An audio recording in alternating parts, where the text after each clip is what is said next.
शीर्षक अंतिम परीक्षा। रवि एक छोटे से गांव का होशियार लड़का था। पढ़ाई में उसका बहुत मन लगता था, लेकिन उसके घर की आर्थिक स्थिति बहुत कमजोर थी।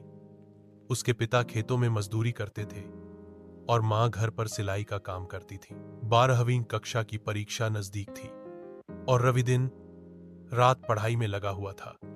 उसके पास न तो अच्छे कपड़े थे, न किताबों का पूरा सेट, लेकिन उसकी मेहनत में कोई कमी नहीं थी। गांव के स्कूल में उसके शिक्षक भी उसकी लगन से बहुत प्रभावित थे। एक दिन उसके पिता बीमार पड़ गए। घर का खर्च चलाना मुश्किल हो गया।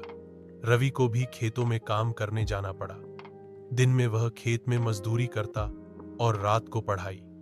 शरीर थक जाता, लेकिन मन में एक ही सपना था, इंजीनियर बनकर माता पिता की जिंदगी बदलना। आखिर परीक्षा का दिन आया। रवि ने पूरी मेहनत से पेपर दिए। रिजल्ट वाले दिन पूरे गांव की नजरें उसी पर थीं। जैसे ही रिजल्ट आया, रवि पूरे जिले में टॉप कर गया। घर पर मिठाई बांटी गई। गांव वालों ने कंधे पर उठा लिया। कुछ ही महीनों में रवि को एक नामी कॉलेज में स्कॉलरशिप मिल गई। जाते समय उसने अपने माता पिता से कहा, आपने जो संघर्ष किया उसी से मेरी जीत संभव हुई। आज रवि एक सफल इंजीनियर है और अपने गांव में एक स्कूल चला रहा है, ताकि और भी बच्चे अपने सपनों को सच कर सकें। रवि अब एक सफल इंजीनियर बन चुका था।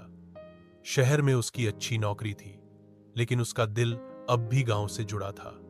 उसे याद था कैसे एक एक किताब के लिए तरसना पड़ा था, कैसे मां बाप ने पेट काटकर उसकी पढ़ाई पूरी कराई थी। एक दिन रवि ने फैसला किया कि अब वह अपने गांव के बच्चों के लिए कुछ करेगा। उसने अपनी नौकरी से कुछ पैसे बचाए और गांव में एक छोटा सा स्कूल शुरू किया, सपनों की उड़ान। इस स्कूल में वह गरीब बच्चों को मुफ्त में पढ़ाई, किताबें और खाना देने लगा। शुरुआत में कुछ ही बच्चे आए, लेकिन धीरे धीरे पूरे गांव से बच्चे आने लगे। रवि ने गांव के ही पढ़े लिखे युवाओं को शिक्षक बनाया, ताकि उन्हें भी रोजगार मिले। स्कूल में वह न सिर्फ पढ़ाई कराता, बल्कि बच्चों को बड़े सपने देखने और उन्हें सच करने की प्रेरणा देता। एक दिन एक छोटी लड़की राधा रवि के पास आई और बोली, सर, क्या मैं भी आपकी तरह इंजीनियर बन सकती हूँ? रवि मुस्कुराया और बोला, अगर तुम मन से चाहो और मेहनत करो तो उससे भी आगे जा सकती हो। रवि का स्कूल अब सिर्फ एक शिक्षण केंद्र नहीं, बल्कि एक आशा का प्रतीक बन गया था। गांव के लोग अब शिक्षा को प्राथमिकता देने लगे थे।